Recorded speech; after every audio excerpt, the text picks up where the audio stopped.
I did patrol first. I did that for a few months, and then I got recruited to go undercover. They sent me to high school, and you start buying narcotics, and you try to infiltrate the cool kids to see who's selling drugs. And Then you entered the crash unit, right? yes, so the unit, you're assigned to a certain gang, and your job is to monitor, take pictures of them, let them know that you're the bigger gang, that you're running the streets. They're not. So what we would do is find the gangsters, put drugs on them, put a dirty gun on them, and start being creative in how we arrested them. They were afraid of us, and they knew that we were running the streets. You described the anti-gang unit as a gang of its own, and I believe they were breaking the law themselves. We were breaking it. We were giving the green light to do that, and we were like above it, and we were fabricating reports. You had it out for a guy that was really causing major problems in the street, and when we find we'll put dope on him, we might put a gun on him, and we're gonna arrest him for something, and we're gonna get rid of him. I built my own little crew. I was getting information from my own informants. I know somebody that just got a ton of weed at their house, and come and rob them. So I'll go rob the weed.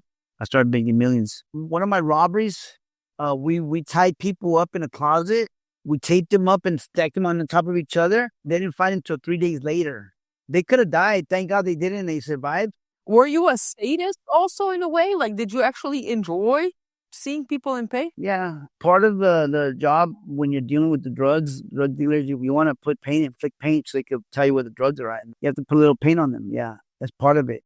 And that comes with the territory. You got to crack them in the head. You got to choke them out. You got to do something. That was normal practice. Hey, you don't want to tell me? Choke.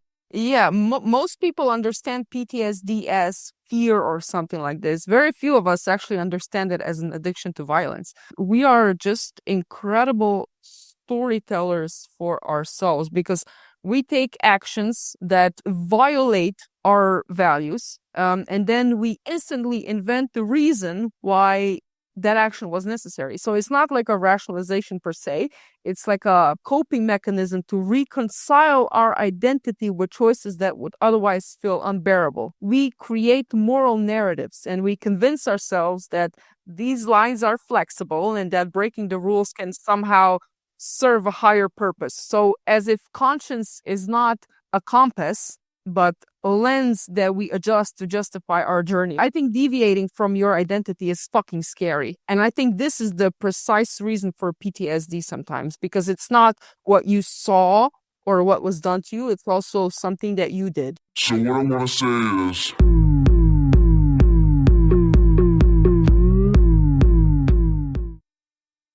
Your childhood wasn't exactly a playground. It was more of a boot camp. What made you feel like the world was either dangerous or unfair? I really think that. Well, I had an uncle that got killed when I was I'm guessing like 11 years old. He was shot, and but I didn't know he was a drug dealer. He was a really close. He was like my favorite uncle, like someone that I really thought he's like a big brother, uncle, because I didn't have a real father figure. So I cling to him, and he got killed. I come to find out he got killed because he was gonna sell 2 kilos of cocaine to some guys in a bar, and they set him up and ambushed him. They shot him and robbed him for the 2 kilos. So at a young age, I didn't cry at the funeral. I saw everybody around us and around me in the funeral. And I used to think bunch of fake people, cry baby. I was just the only one there with a hardened heart. I wouldn't cry. I saw him in the casket, but I wouldn't cry. And in my mind, I just thought, revenge. Like in my head, I was thinking revenge, and I was a little kid, but I don't know where that anger came from. I'm guessing it came from my stepdad, abuse and no affection that made me become a hardened kid. What's your relation to your stepdad like? You know what?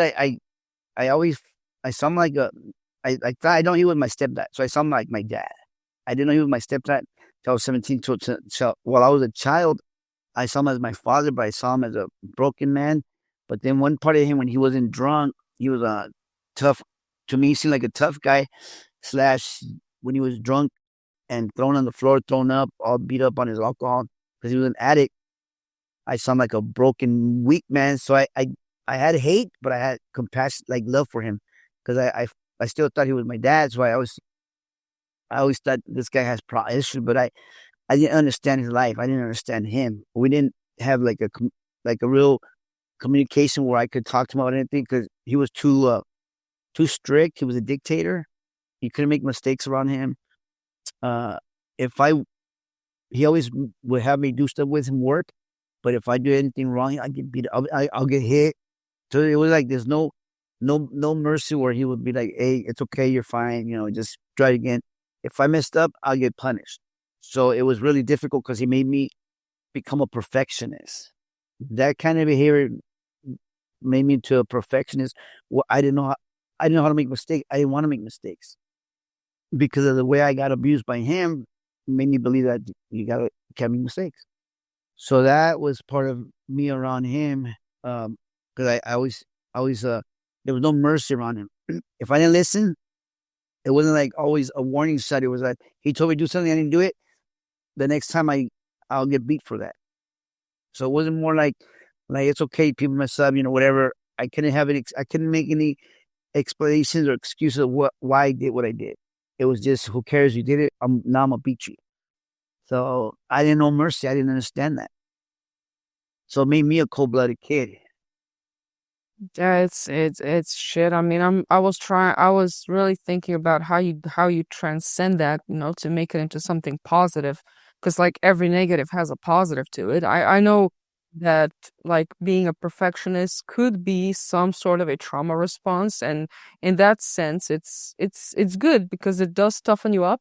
And in business, I learned that the hardest people to compete against are people who've been traumatized, because these motherfuckers just don't stop.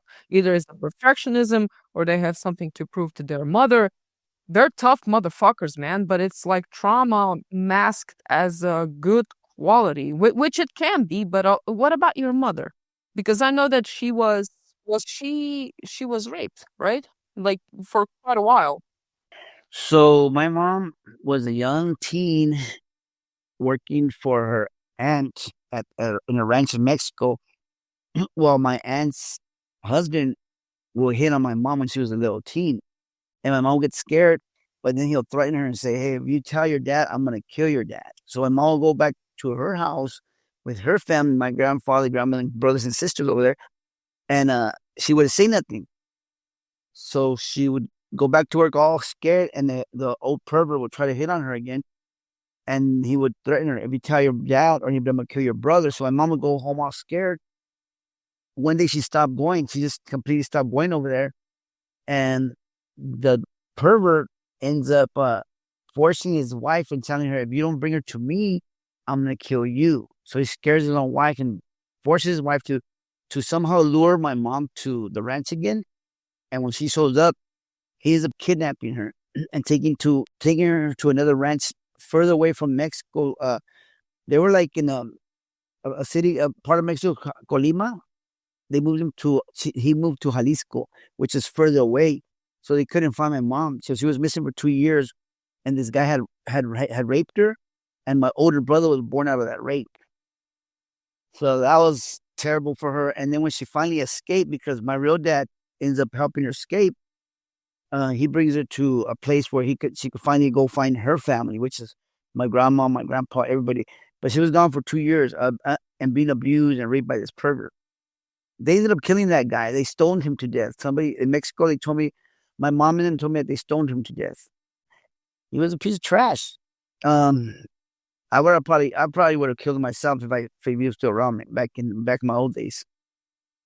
Because yeah, my mom lived in fear. So we fled from Mexico to the United States because my mom was still afraid of him because he was still looking for her and he wanted to kill her to take my brother away from her, my older brother.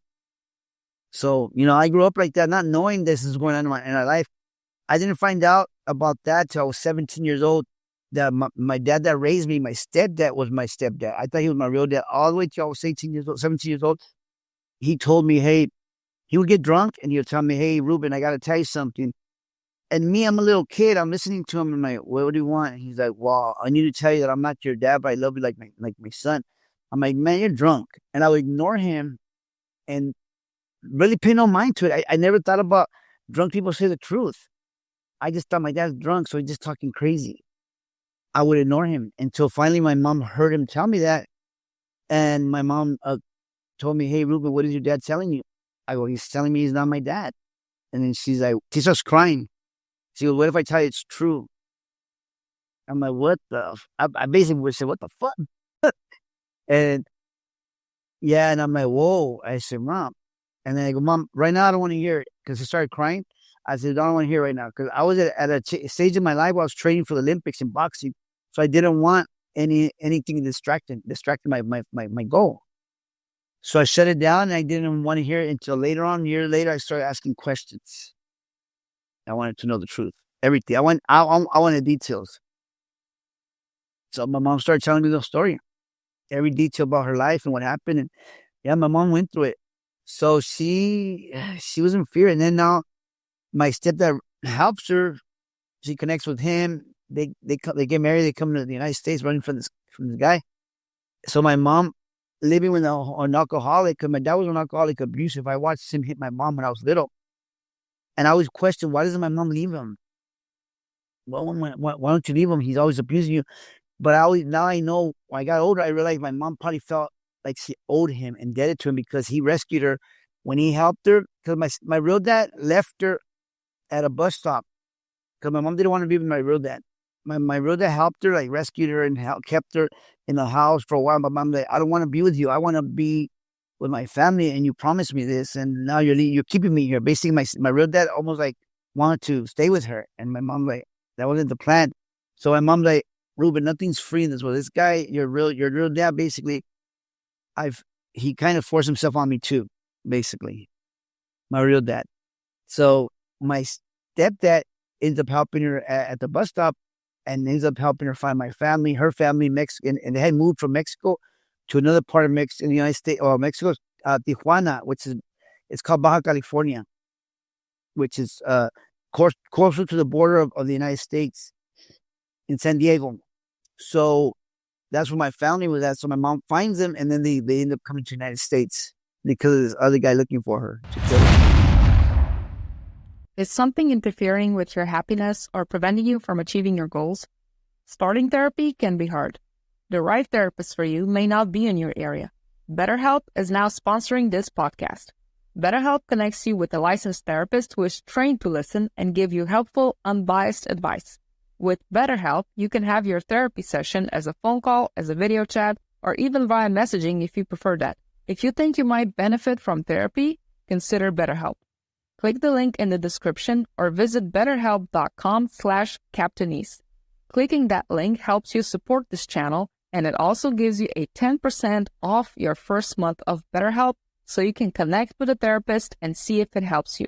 Again, go to betterhelp.com/Captainese. Clicking that link gives you 10% off your first month of therapy.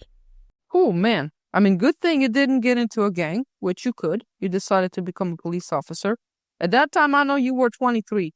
What experiences, or looking back, what were the lessons from your childhood that you then carried into police career, for better or for worse? The good stuff, I mean, I'm very disciplined, hard worker, strong, driven, and athletic. So I was an Olympic competitor in boxing, but I was very athletic, always fit, driven, determined. I don't know how to quit. So in the academy, they give you all these training and classes. And to me, it was like a walk in the park. It was super easy for me. So my upbringing, toughness came into play here because I was not a wimp. I wasn't, nobody pushed me around. And that was, you need that stuff in the street, but you also need that in the academy because you got to stand up for yourself. And no matter what, you have to be still respected. So those were positive things that I brought into the department. Overall, I mean, I knew my community. I knew people. I respected people. I knew how to interact with people. I didn't care what you were, but as a cop, I still knew how to treat you right. And people like me, even if I was a cop, the gangsters like me, people like me, but I also have rules. Like, hey, don't be an ass. Don't be a bully. Don't disrespect. Don't be messing with innocent people. And then I'm going to kick your ass. Other than that, I'm cool. You want to be a gangster? You're be a gangster. That's your life. You picked it. You want to sell drugs? I'm not going to stop you. I can't stop you. I'm not going to catch everybody selling drugs out there. I'm not. But I'd be like, hey, as long as you don't mess with the innocent people that didn't sign up for your bullshit, we're good. But once you step over that line, I'm gonna come in and then you're gonna pay. So I mean, I felt I was my view of how I handle stuff was it was pretty fair. I don't like I didn't like bullies all the time at all, but I also I know how to be a monster when I need to be a monster, but I also knew how to be like compassionate for the people that I needed to be compassionate for. Those are the best police guys, also the best soldiers from my personal experience. People who are good, but they have the potential to be bad. And I think going back to what we were talking about before, becoming a police officer, I think that whenever you come from like a chaotic, violent childhood and then you decide to channel it into something positive that's serving the community, I think you will, dare I say, almost inevitably be at war with yourself because and if that service is giving you authority or power, then with these ideals of protect and serve, you can almost bet that the darker part of your personality is going to emerge at some point. And I'm not saying okay, let's not give people with traumatic childhoods entry into certain fields, but we just have to be honest about this inevitable cost of asking people to suppress unresolved trauma while placing them in roles that bring control and exposure to violence. So I think that without this deliberate reflection, the darker instincts are often the ones that have the upper hand, so to speak. So trauma doesn't disappear when it's given purpose. I think that's very important for everyone to understand. It doesn't disappear when it's given purpose. It becomes disciplined, so to speak. And disciplined trauma can look like virtue for a very long time. So what we call strength in these violent professions is often just trauma that learned how to behave, right? So it's trauma given discipline, basically. That's what I'm trying to say. All right. So when you started working as a police officer, what was your role? Because I know you did some undercover stuff, right? Yes, I did patrol first. I did which is patrolling the community, radio calls, um, domestic violence stuff, burglaries, fights, just patrol stuff. That's normal patrol duties. Um, and your police vehicle with the lights, bars, that's responding to radio calls.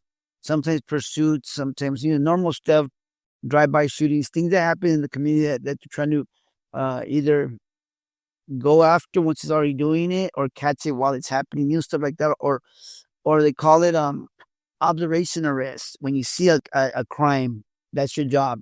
But I did that for a few months, and then I got recruited to go undercover in the high schools. Initially, my goal was to be a cop, and because I knew the community is to be like a good role model mentor with the young kids out there. But when I went undercover, they sent me to high school, like 21 Jump Street. 21 Jump Street is a program, a TV show. Well, there's a specialized unit like that in the police department. They send you back to high school, and you start buying narcotics, and you try to infiltrate the cool kids to see who's selling drugs, and you buy drugs. Hopefully, you can go and they could probably hopefully link you to the main supplier, which is the adults out there. So that's what my job was. I did that for a few months. I did it for like 6 months, but I got into a shootout right away. I was only on the job 6 months, and I got into a big shootout with two older gang members trying to rob me, and I shot it out with them, and I got shot in both my legs. So I shot the guys. Afterward, we got into a big old fight. Trying to take the guys' guns away. We were fighting, and they started shooting. I started shooting back. I ended up shooting the guys, but I also got hit in both my legs. So that shooting is a trauma. But remember, I grew up with trauma already, so it made me more angry because I was those kind of guys. I was I've been a black belt in martial arts. I've been a boxer, kickboxer. I have all these mixed martial arts experience of violence, and I'm like get perfection. I was good at all that stuff. I'm good at that stuff. So here I am getting shot. So that pissed me off. Being a perfectionist, it made me so mad to the point of how could that happen to me? Someone that's trained. I was heated because I blamed myself because I dropped my guard. I was in a payphone back then. It was payphones. You know what payphone is, right? Yeah, I do. Yeah, old enough. Yeah. So we had them out here back in the days. We didn't have cell phones back then. So when that happened, um, that right there really upset me more. And even though I shot the guy, it's like I wasn't happy. I wasn't satisfied. I wanted more, like more of that. The department awarded me a Medal of Valor, but I was still pissed off. I wasn't gonna get no. I didn't know about PTSD. I didn't know about mental health. I didn't know. Oh, I better go get some help and talk to a psychologist. But I had a lot of stop spinning weird thoughts in my head. You have they say you have the flashbacks. You have all this stuff going on in your mind. I had all that stuff and some because I was upset. Besides the flashbacks, besides the paranoia, the hypervigilance, I had all that, but I started learning how to suppress it and how to process it and how to let it work for me in a bad way though, because I started losing the fear of getting killed, the fear of getting shot. I got to a place where I didn't have no more fear of that, and then it became an addiction of wanting to get that adrenaline fix again. You know, I wanted to be at the radio calls where the shootings, so I could be in the shootout. I started getting that started happening to me, but you can't tell the department that because then they'll put you uh, behind the desk, or they might tell you your liability. So here you go, here's your retirement. Thank you for serving us. And I wasn't gonna tell nobody. I was gonna just be me and keep it to myself. That's the don't ask, don't tell type of thing. I think sometimes or maybe often they know, but when you tell them, that's when they have to do something about it. You know what I mean? And when you were working undercover, did the principal and the teachers, did they know you were an undercover cop, or they didn't even know? N- Nobody knows. The principal knows that there's an undercover cop there, but they don't know who they are because you can't trust nobody. Why not? Because what if they're selling drugs to the kids, or what if they do something illegal, and they could tell the kid there's an undercover cop, be careful, he's over there, and they could set you up, get you killed or something. So you have to totally keep it on the low. It's got to be like very, very uh, like I said, um, low key. Nobody can know. Just you, your detectives, your lieutenant, your detective. They send you in there on your mission. Wow, that's fucking badass. It's adventurous. It could be fun. It could be adventurous because you're back to high school. And once upon a time, you were uh years late earlier. You were a high school kid. Now you're not, but now you're able to replay it and have fun. Not to do. You don't have to do everything. Just be a troublemaker. But on the other side, like you were doing something positive, but did you feel like a rat? Kind of like a little bit. Like, did you feel a little bit dirty because you were gonna this person off? Honestly, I started feeling like a piece of shit because I started feeling bad because the kids were good kids. And Yeah. I felt like here I am befriending these kids. I'm not a backstabber. I'm not like with that person. It's not in my system. But when I started doing it, I felt ugly. I said, I don't know if I want to do this no more. I don't want to do it because I'm befriending these kids and they're cool kids. And then boom, next thing you know, I'm buying dope up and boom, I might gotta bust them. So I started thinking, shit, I don't want to do this because they told me, oh, you know what? All you're gonna do is get a slap in the wrist, so that they'll be fine. They're not gonna get a real effect in the record, so they'll learn their lesson. So in my head, I'm thinking, well, maybe I could deter them from doing worse crimes. So that's the only thing that kept me doing it for a little bit longer. But in reality, I didn't like the feeling because I wasn't raised that way. I was raised not to be a rat, a backstabber. So to me, that was like the feeling was it was condemning me, nor like the guilt was affecting me. And I'm like, you know what? I don't want to do this no more. So I ended up leaving the unit. I mean, it's one thing to rat on someone who's kind of like a pedophile or something, but some kid that you rat on that's selling drugs, like maybe a day ago you just ate his mom's soup, you know what I mean? And stuff like that. It's like, Jesus Christ. Okay, so then you entered the crash unit, right? Yeah, went to crash unit. And for everyone listening, crash unit actually stands for Community Resources Against Street Hoodlums. So I think it was created in 1970s, and it was to basically target gang activity and violent crime in these high crime zones in Los Angeles. And it was housed in the Rampart Division. So that means that its officers were technically a part of that division, but operated as a special anti-gang unit. So what was the unit doing on a day-to-day basis? And also, how did you get reports to hunt people down? Because I assume that the victims and their families were afraid to report. Yes. So the unit, day to day, we have to, we roam around. You're assigned to a certain gang, and your job is to monitor, identify them, take pictures of them, label their position as gangsters. Are they drug dealer gangsters? Are they extorter gangsters? Are they the gangsters that are robbing people? Are they the gangsters that are taking down other drug dealers? Are they the gangsters that are calling the shots? So you have to know who they are, and you have to label them, and then you have to know who's at war. Like what gang is killing what gang? Why are they at war? And your job is to either arrest them, enforce fear, push fear on them, let them know that you're the bigger gang, that you're running the streets. They're not.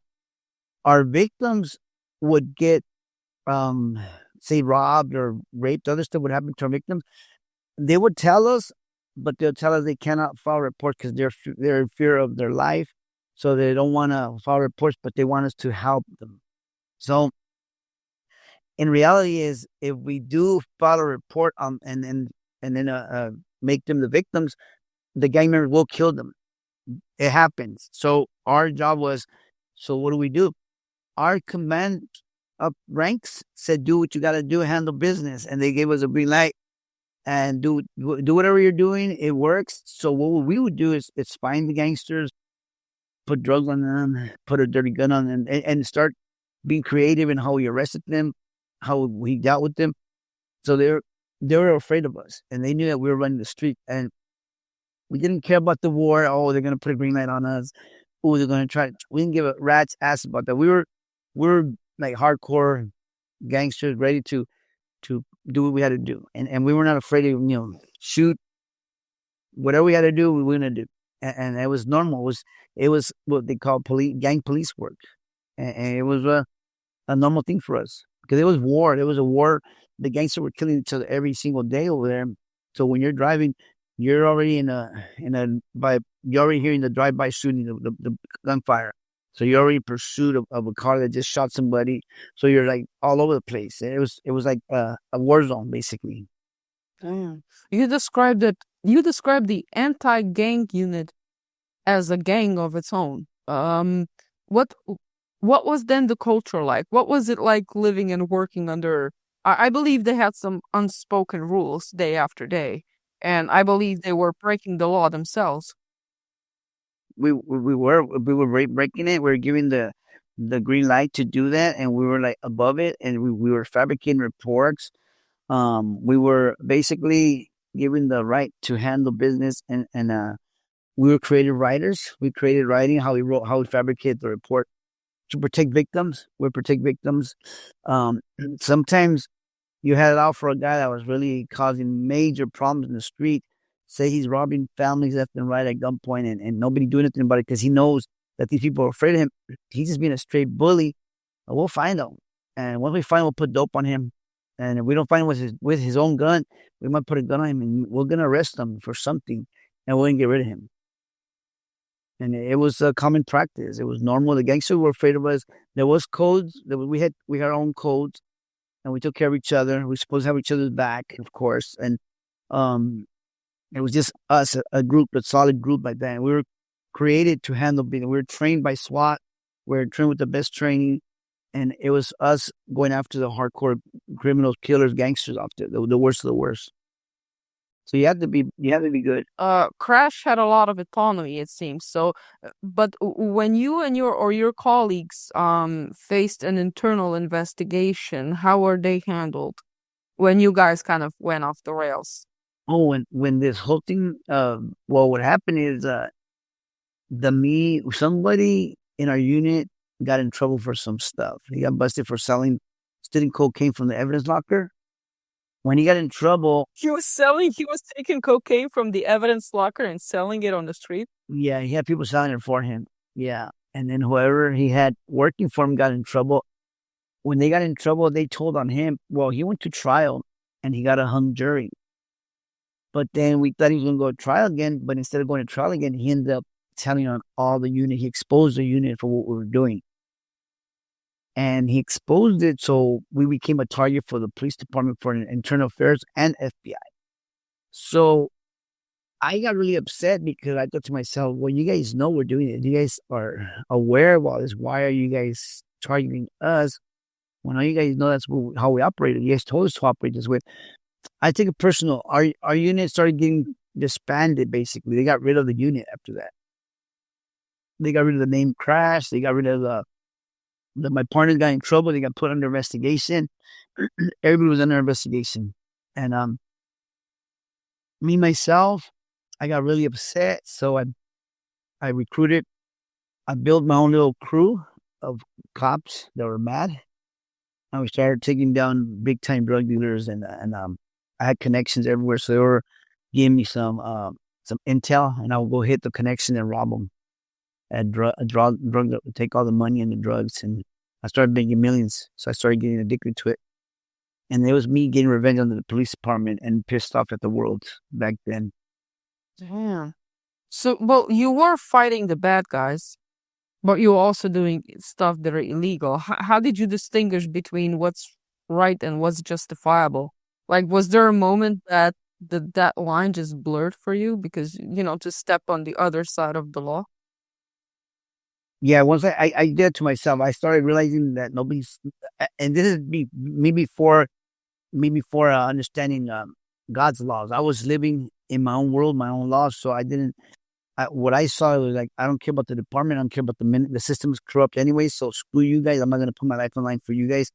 I'm gonna go get rich, and I didn't care how I did it. I knew there was a lot of money in the drug game, so I said, I'm gonna just hit these guys that are making millions. I'm gonna hit them. I mean, hitting, I'm gonna rob them. I'm gonna rob those people and get rich off them. And I don't care no more about this job. That was where my friend of mine came. Keep in mind, I had a lot of other stuff like was stored, like a lot of anger, like unresolved stuff that I was holding on to that was making me more like blinded to the bigger picture, because I was on a mission. I didn't care. It's like once you get hardened, stubborn, prideful, hardened of your heart, you don't care. You're just gonna go full force. And I was on a mission. I didn't care. Now, in one interview, I remember you mentioned that you actually had a list of people that you planned to kill because you believed they'd snitch on you. I did. You did, actually. I have a list. I have a list about maybe 20 people or more.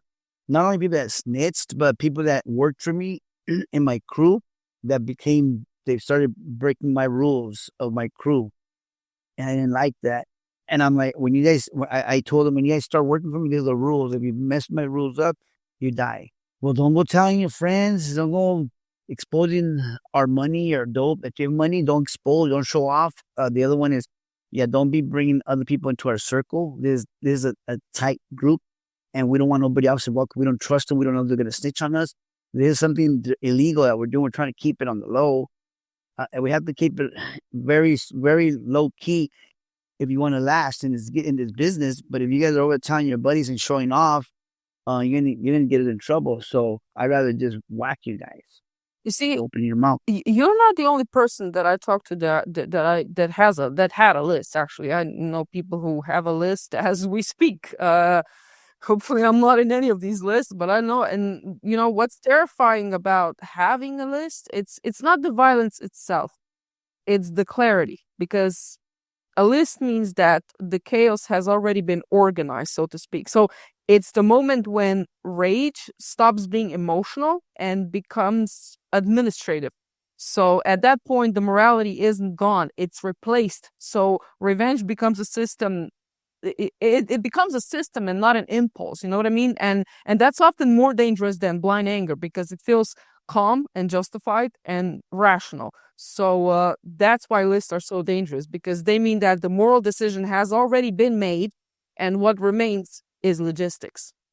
Just like how someone who's depressed, like, I'm not worried about them committing suicide. I'm worried about them committing suicide when they become not depressed and there's a little bit of anger or something that pushes you into doing something. How did you get into, well, because you started off doing something good, Do you remember at what point you started crossing the line? Let's say your first time planting a drug into someone's house and then robbing that house under the pretense of that there were drugs in the house, but you took like the money and stuff.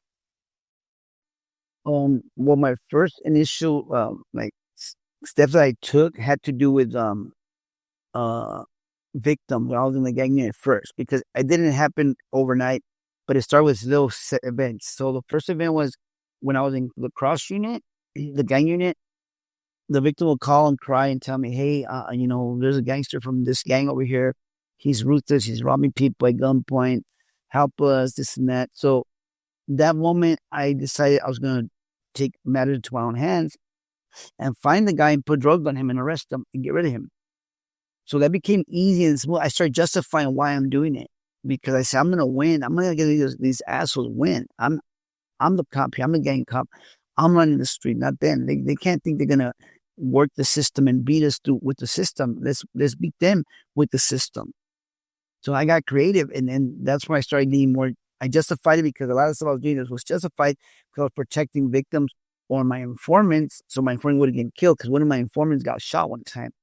He snitched on the gangsters for some drugs, and then later on he got shot. They shot him like 8 times. So my goal was to protect my informants and my victims. So I would justify everything I was doing because I felt that everyone I'm dealing with is evil and the criminals. So I'm not dealing with innocent people. So I got to beat them at their own game. And again, going to become a perfectionist, I like to win. Competitive, I like to win.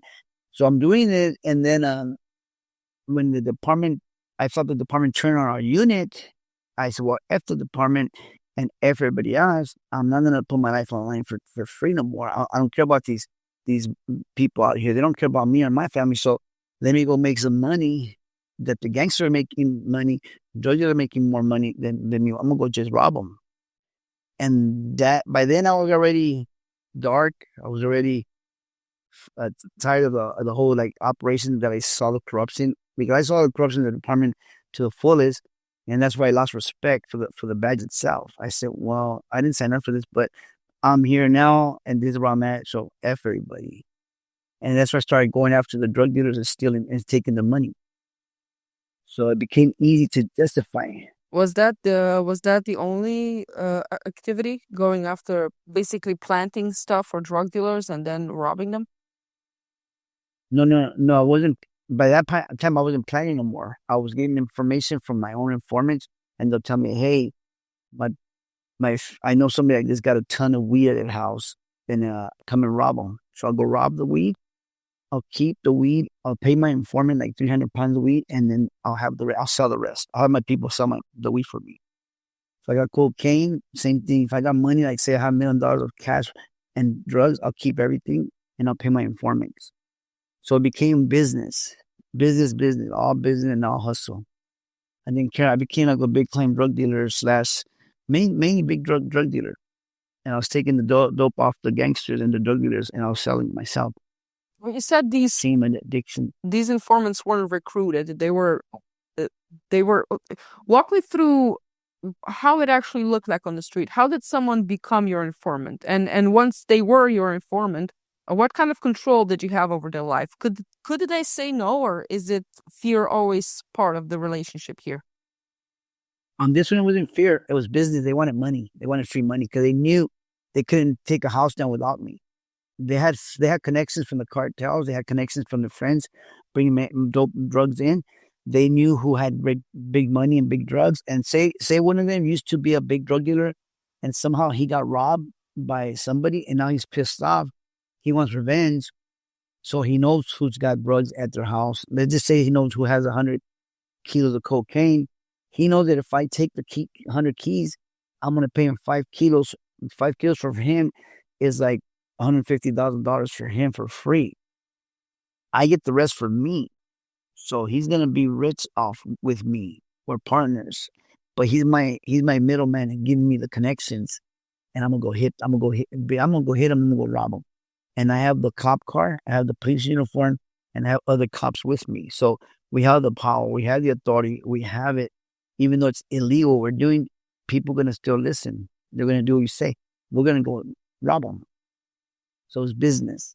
And these guys were not working under fear, but they respect me and they're loyal to me because they want to get paid. They're not going to betray me. They're not going to bite the hand that feeds them because they need me. They need me because they can't do the job themselves. They don't have the badge. They don't have the cop car. They don't have all the stuff I have, all the training. So it was good to know me. A lot of these people would do it out of revenge to get back at somebody, and I didn't care because if you're going to give me a house where there's 100,000 pounds of wheat, I'll hit it. I'll rob it. I don't care. Also, and at the same time, it was feeding your addiction to violence. Yeah, most people understand PTSD as fear or something like this. Very few of us actually understand it as an addiction to violence. Did you actually ever worried about, this is a philosophical question, but did you ever worried about what you were doing was doing to your soul, getting it damaged? Or that was not in your mind at all? That was never in my mind. I didn't think about none of that. I thought I was going to hell anyway. So to me, it was like, let's just go hardcore. I was very pretty much dark in. I was very suicidal, like to the point where if I get into it, I get into it. If I get into a shootout, I get into a shootout. Who cares? If I get killed, I go to hell, I go to hell. But let me take as many as I can with me to hell. That was my frame of mind. So I was pretty dangerous because I didn't know there was a way out of hell. I just thought, let's go all the way. Yeah, I think that's the other side of the river after years of after some time of rationalization. It starts with rationalization and then you cross and you just don't care anymore. This surprised me all the time. Talking to people with similar experience, we are just incredible storytellers for ourselves because we take actions, myself included, that violate our values, and then we instantly invent the reason why that action was necessary. So it's not like a rationalization per se.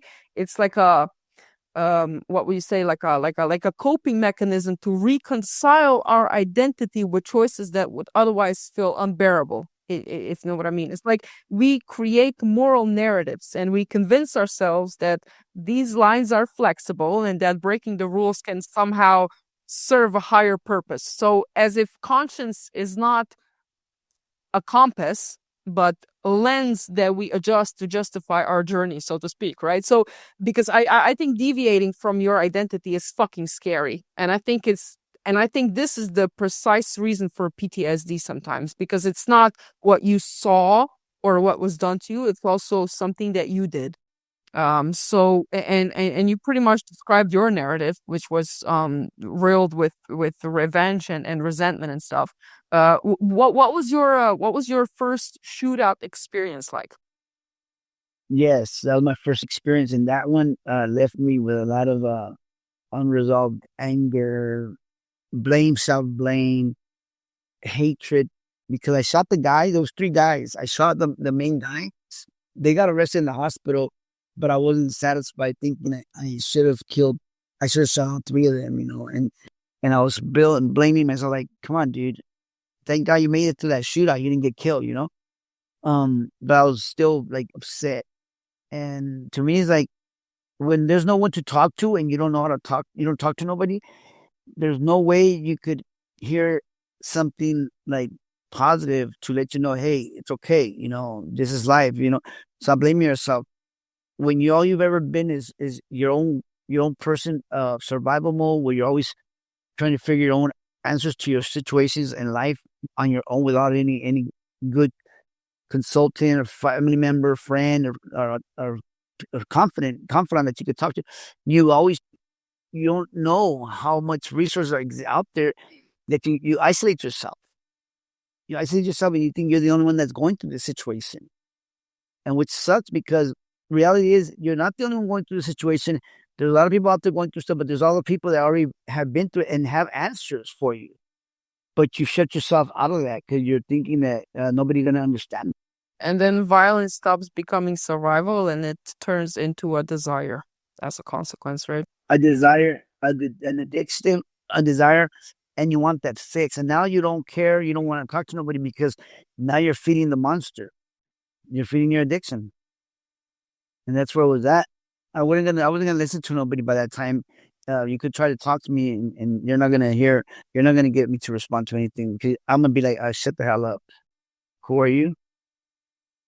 I heard that in one of the events that really changed the course of your life was the DA operation in San Diego, where you were allegedly involved in like a large drug deal. Can you just walk me through like exactly what happened that day, like from when you arrived to how the arrest unfolded?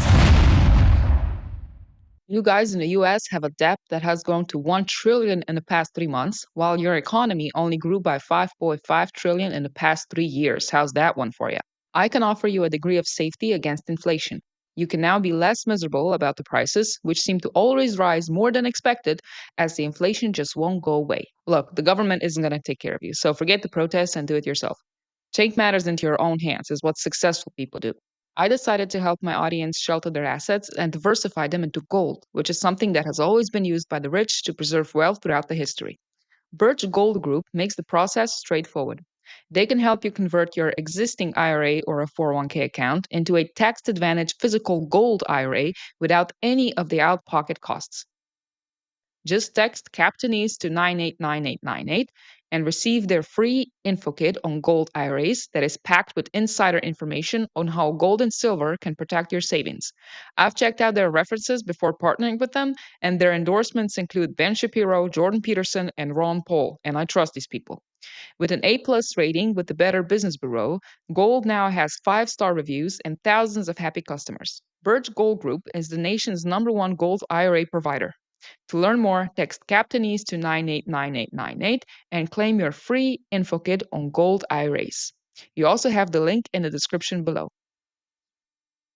Okay, so this scenario, this situation, I didn't even know about it till Thursday night. Somebody asked me for 100 grand.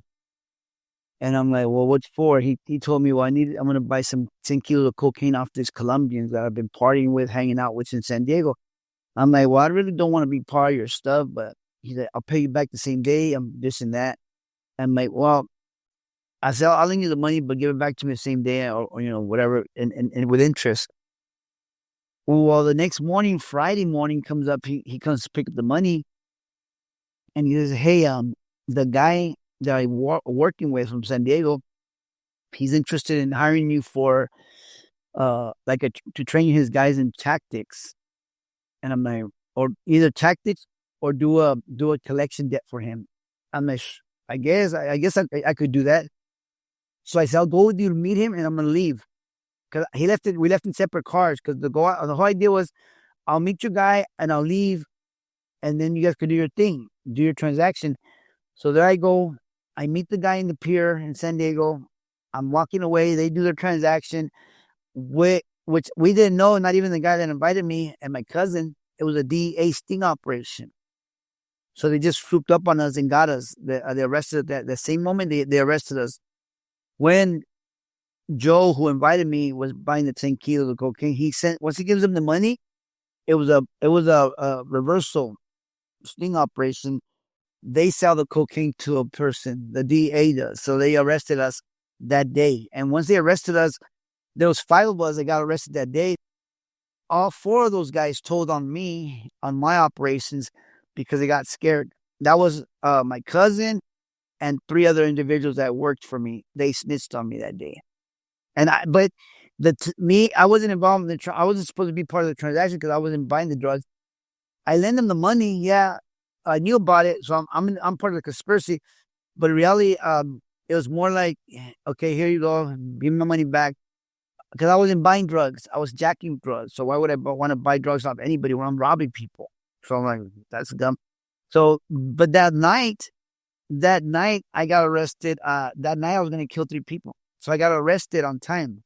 So if we look at the bigger picture, God spared me because the same night I had plotted for a whole year. On my list, I had all those people I told you about. There was 3 people for that night that was going to start taking people out. So I got arrested on time. So pretty much there was a divine intervention for me on my arrest.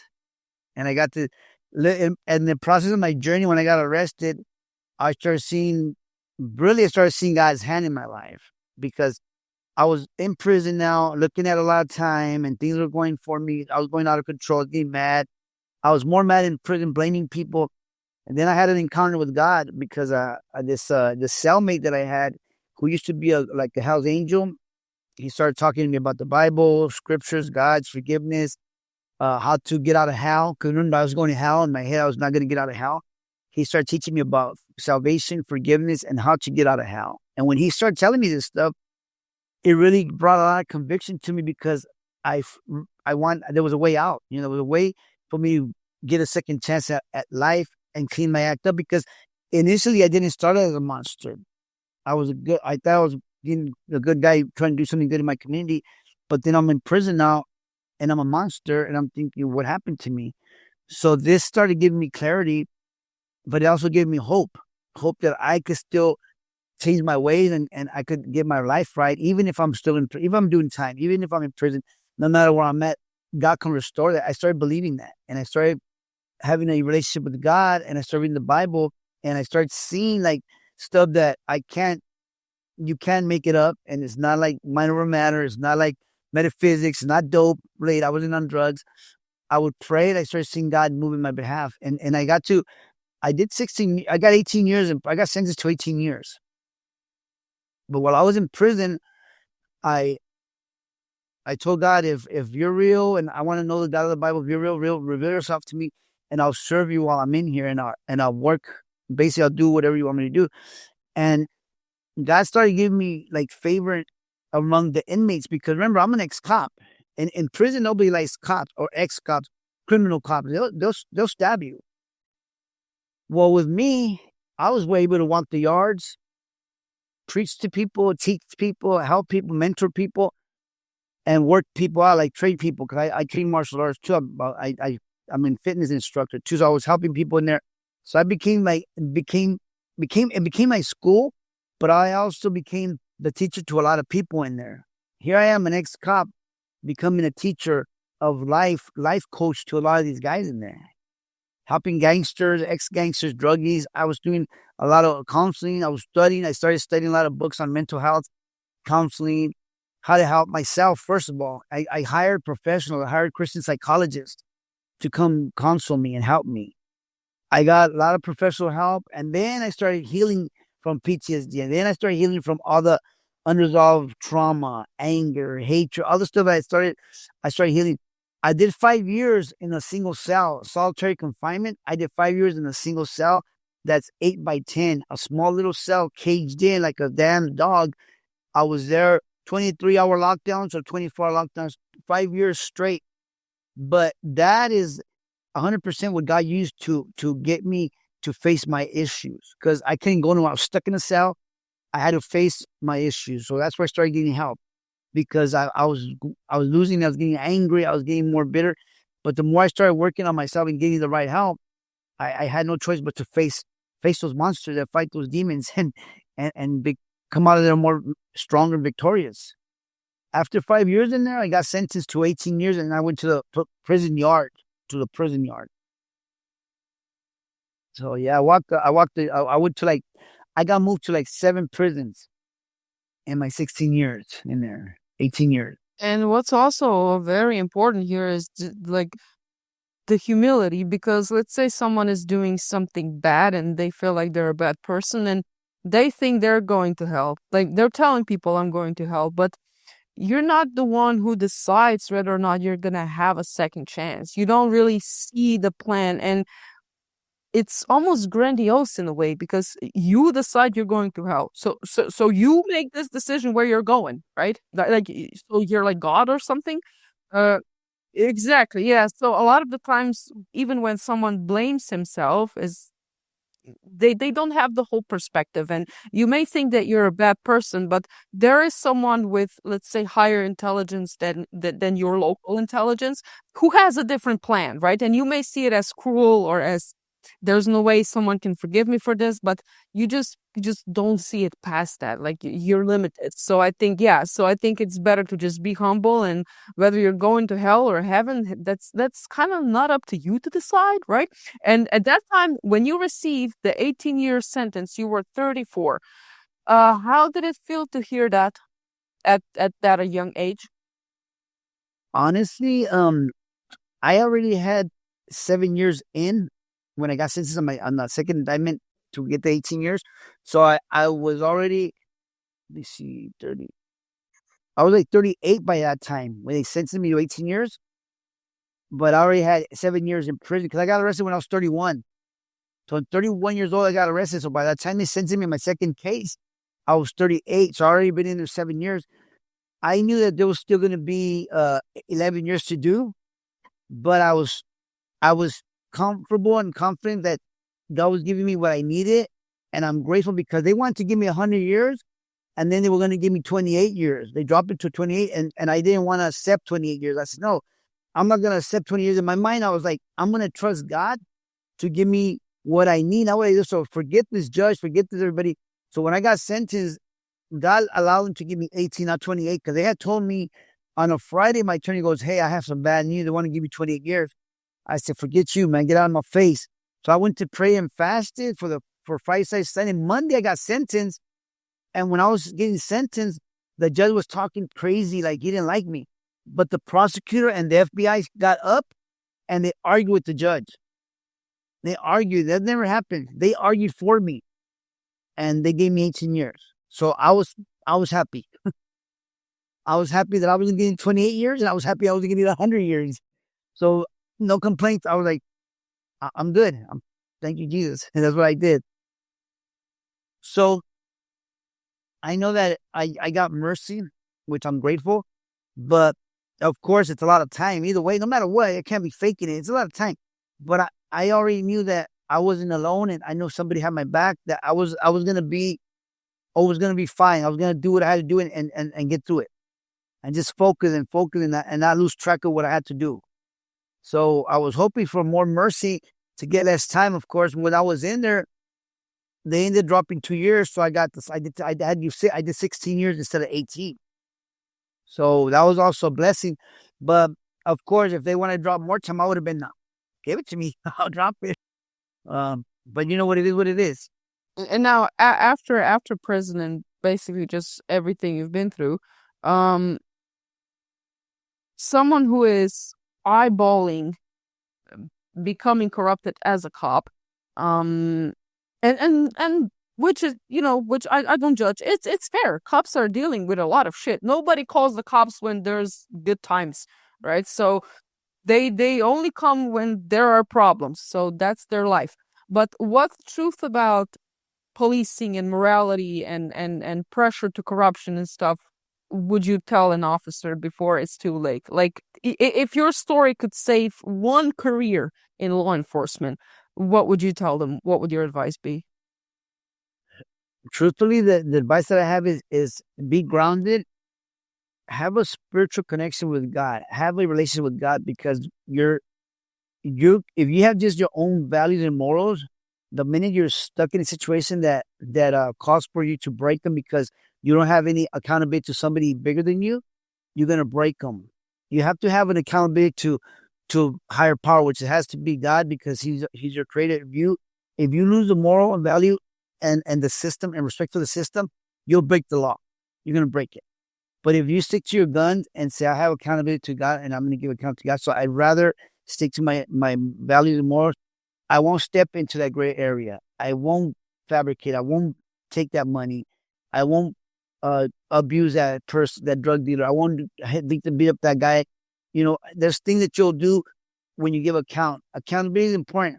Being accountable to yourself and either your friends or somebody that you could trust, it helps. Having accountability. Because cops become above the law when they get involved and they start thinking it's okay. They start justifying, like you said. We start playing in our mind. They don't understand me because they're not in my shoes. So forget you guys. I'm going to do what I got to do to survive. I'm going to do this. You start justifying and then you step over. And then once you step over once, it gets easy to keep going down that slippery slide. It becomes so easy that next you know, you don't even know how you got to that one side now. Now you're there. So to help a person, I would say, and it's not worth it. 100% breaking the law as a cop, stepping over is not worth it, because you lose everything. You lose your family. Time is when you get to see your kids. You don't raise your kids. Somebody else is gonna raise your kids. You're not gonna be at your kids' event. If you have a girl, you're gonna lose her. She's gonna cheat on you, or she's gonna just walk away and leave you. And you have a home, you're gonna lose your home. If you have a property, if you have a life, anytime you're gonna lose it all because people will turn on you. And if you have anything, you're gonna lose it. So you're better off not taking that step. It's not worth it. Do you feel like you still carry any guilt around today? No, I don't. You know what? I'm grateful that I worked on everything. While I was in there, I had all those years to focus and work on me. The main things I did work on was the get rid of the guilt. You forgive yourself. I forgave myself. I forgave people, everyone that I need to forgive. And now I can't make people forgive me either. But if they didn't forgive me, I can't hold any guilt against that because that's not my problem. That's their problem. Because I know God forgave me. So the one that matters to me that is God forgave me. And then if you don't forgive me, you're only affecting yourself because I'm already forgiven. So, and I forgive myself, so I feel free. There's no guilt like, oh, I did. I take the whole experience that God turned it around to something positive. In my position right now, I'm able to help more people now. I've counseled cops, veterans, ex-gangsters. I've counseled these people, and I've helped people not kill themselves who are about to commit suicide. So I have tools and I have a training, I have experience that I'm able to help difficult individuals.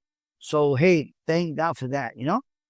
So I don't feel no guilt whatsoever. I call it the energy of guilt. So if you see like the feeling of guilt as the energy, you can use it to sort of like self-destruct, or you can use it to like externally to transcend it into something. Which do you have any particular experience or any particular thing? Oh, that's a fucking good cup. That you did that you felt like it was hard to get through, like, do you know what I mean? Like something that you did when you were in your years of corruption that haunted you for like longer than other experiences, like any particular event. I mean, you mean like situations that I saw Or did. or that I did? Well, you know what? On some of my one of my robberies, uh, it was a dumb situation. We tied people up in a closet, left them tied up, and they we taped them up and stacked them on the top of each other. They didn't find them until 3 days later. Peed on themselves. They could have died. Thank God they didn't. They survived. But I was like, whoa, that was so stupid. They could have all died. There were like 8 of them. And I was just because I was being an asshole. I was like, put them on top of each other, tie them up, and I stuck them up on a closet on top of each other, like stacked up high on top. And I put the girl that was having an attitude, put her in the middle and in front of her, on top of it. Yeah, I had them all right there. And that was like crazy. That was dumb. She was in the middle, so it was like a Karen burger. Were you a sadist also in a way? Like, did you actually enjoy seeing people in pain? Yeah. Yeah, I did. I think so. It was part of that. That's a nice thing to add on. On top of that. Damn. Well, did you guys ever torture people except from this incident? Well, you know, part of the job when you're dealing with the drug dealers, you want to put paint, inflict paint, so they can tell you where the drugs are at. And I mean, sometimes you have to put a little paint on them. Yeah, that's part of it, and that comes with the territory.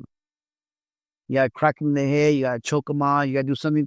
That was normal practice. Hey, you don't want to tell me? Choke. You know, here, boom. You had to put a little bit, inflict pain. That way they know you're not playing. So that's part of the process. What percentage of police officers would you think that they're just not doing that because they have to, but they're actually looking forward to it? Like, is their thing? When I was involved back then, I think there was a number of them. In my crew, there was in the crash unit. I think it was normal for all the guys to do that. Yeah, it was normal because you're dealing with hardcore, difficult individuals who abuse innocent people. So now you're saying you're punishing them for those people, which is wacky. But yeah, it happened. Yeah. All right. Well, now I've kept you for too long, man. But that was great. I love listening to you. Where can people find you? My Instagram is it's Faith Built Warrior. That's my Instagram.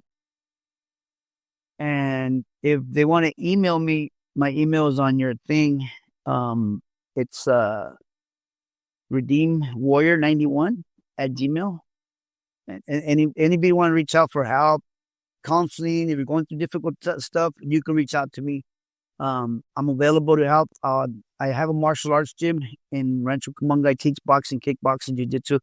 It's my ministry too. I have a ministry, and that's what I do. I train people for fitness, but also mental health, help them get some stress out, and also do counseling. Where is that? I want to join, honestly. It's in Rancho Cucamonga, California. So anytime you want to come up, you reach out to me, and it's in Rancho Cucamonga in California, called Lions Den Boxing. Please teach cops how to fight. Please. They don't know how to fight. We have to teach them. They have no idea. They don't know how to fight, and they don't know how to shoot. Nah. That's so good. I Man, yeah, but I'm coming then. I'm coming there. Now I'm going to New York. California is next. So when I'm there, I'm gonna hit you up because I love boxing. Also, I do boxing myself. All right, hit me up. Anyway, so we are speaking on New Year's Eve now. Yep, my plans are relatively lame. You're not exactly a party animal either, so man, Happy New Year. And yeah, if you need anything, just reach out. That was a great interview. I don't know what you could possibly need, but like, all right, it's just something I say for some reason. Never know. Never. Hey, if you need any money, no, I'm kidding. Yeah. When the episode is out, I'm gonna send you the link. So yeah. I can't say that, but I do know this.